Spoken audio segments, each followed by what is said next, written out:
بسم الله الرحمن الرحيم. Көп суроо болот. Мечитте уктаса болобу, болбойбу? Биз биякта уктасаңар болбойт, хазараттар чыккыла десек, каршы чыгышат. Кандай Аллах Тааланын үйүнө сен тососуң депчи. Ошого байланыштуу негизги шариат эмне дейт? Эми кээде шариат болот, кээде саясат болот, туура? Кээде жашоо шарты болот. Тазалык, башка нерсе болот. Анан кээде шариаттын анан негизги маселеси. Пайгамбарыбыз саллаллаху алейхи ва салламдын заманасынын өзү кандай эле? Kunna nanamu ala ahdi Rasulillahi sallallahu aleyhi ve sellem fil masjid ve nahnu şabab. Abdullah ibn Umar radıyallahu anhuma. Umar radıyallahu anh'ın balası mınday deydi. Biz Peygamberimiz sallallahu aleyhi ve sellem'in zamanasında biz jaş jigittelek deydi. Үйленелек балдар болчук, мечитте biz уктачук deydi. Peygamber sallallahu aleyhi ve sellem zamanasında biz mечитте уктачелек, mечитте уктайт элек deydi. Бирок жумхур фукахалардын, Cumhur ulamalardan oyu boyunca mечитте уктоо bul makruh.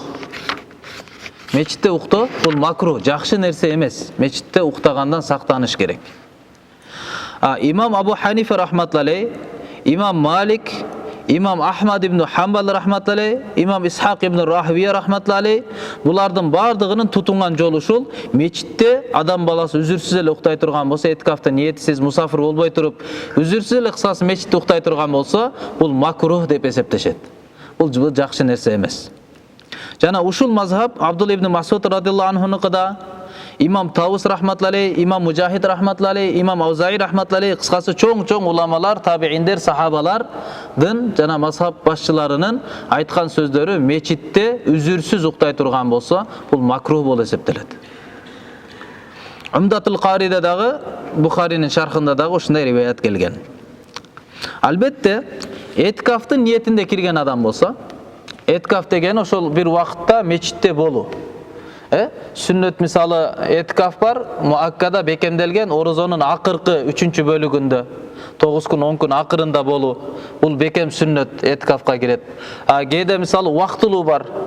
Mustahab ve etikaftar. Kiresiz kança vakitta bolsam, men uşul jerde bolganda etikaf niyetinde bolam. Allah Taalaga ibadat kılуунун niyetinde bolam degen niyet menen kiresiz. 1 күнгө, 2 күнгө, 3 күнгө, 1 saatка депчи, etikaf niyetinde.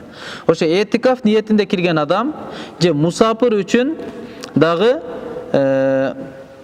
bularga icazat berilet, ruhsat berilet deyt. Uktasa bularga makruh emes. Jana uşul ökümgө dagı kimdin үйү жок bolsa, al dagı uşul ökümgө kiret. Kimdin эгерде үйү жок, мечитке жатканга туура келип атат, ошондой адамдар дагы, ошол этикафтагы адамдардын жана мусафир адамдардын өкүмүнө кирип кетет. Алар деле мечитте жатып, уктай берсе, аларга дагы рухсат.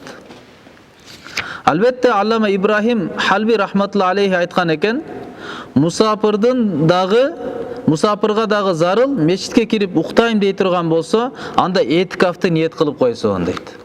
Мусафир деле мусафирмын деп эле жүрө бербестен, балким мусафир туура башка жата турган жери жок, мечитке жайгашып атат. Бирок ошондой болсо дагы этикафты ниет кылып койсун, себеби бул мусафир адам туурасында дагы уламалардын ортосунда бир аз талаш тартыш бар. Ошол талаш тартыштан толук чыгып кетиш үчүн дейт. Себеби кээ бирлер болбойт деп атпайбы? Уктаган болбойт деп. Түшүнүктүү болду? Allama Şami rahmatullah Fatava Alim Gariyada nakıl kılıp mınday degen söz aytkan. Uşul ökümdü musafirga da jana musafir emeske dagı bergen. Musafir bolsun, musafir emes adam dagı bolsun, etikaf menen kirip turup uktasa bolot. Musafir bolsun, musafir emes bolsun, etikafsız niyette kirip uktagan bolsun makruh bolot depçi.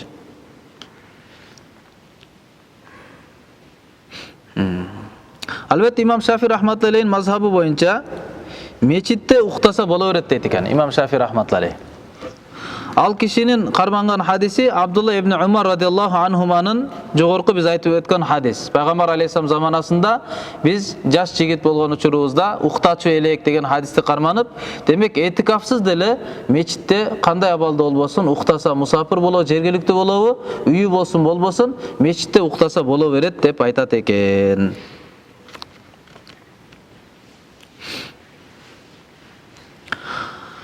İmam Navawi rahmatullah aleyhi Şarhul Muhazzab деген kitapta mınday deb aytkan. Mечитте уктоо Асхабу суфалар уктаган.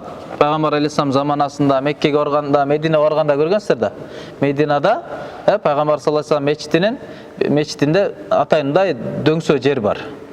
Бир мындай бираз бийигирак болуп турат да. Ошол жерде суфа элдери деп өзгөчө үйү жоктор, сахабалар ошолор ошол жерде жайгашышкан. Суфа элдери анан урная деп ошо урайни бир уруулар. Ошолор мечитте укташат эле. Хазрат Али радиаллаху анху, Хазрат Сафван ибн Умайя жана башкалардан уктаганы сабит дейт. Ошолар мечитте уктаганы айтылган дейт. Имам Навави рахматуллахи айтат. Сахабалар демек уктаган экен.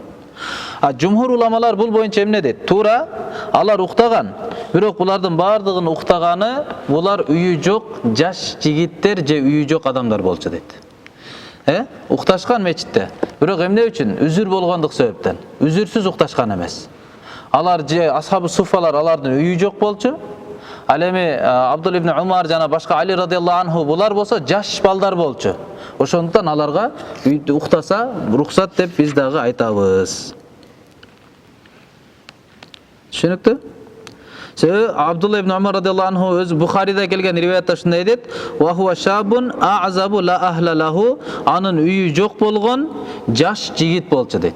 Демек Абдулла ибн Умар радиаллаху анхуманын уктаганы жаштагы болчу, экинчиден үйү дагы жок болчу. Үйү жок болгондуктан мечитте укташ бул бардык эле мазхабта рухсат.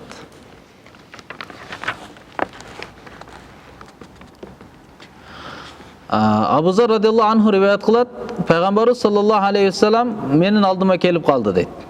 Мен мечитте уктап жаттым эле. Уктап жатканда Пайгамбарыбыз келип фадарабани бирижилихи, буту менен уруп ойготту дейт. Буту менен түртүп Пайгамбарыбыз Абу Зар радиаллаху анхуну тургузду.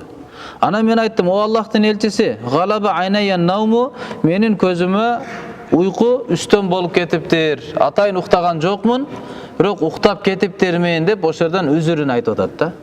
Ошондон жумхур уламалар дагы айтат, эгерде мечитте үзүрсүз эле уктаганга рухсат болгондо, анда Абу Зар радиаллаху анху туруп өзүнүн үзүрүнү баяндабайт эле, Пайгамбарыбыз саллаллаху алейхи вассалам дагы уктап жаткан адамды буту менен ментип тургузбайт болчу дейт.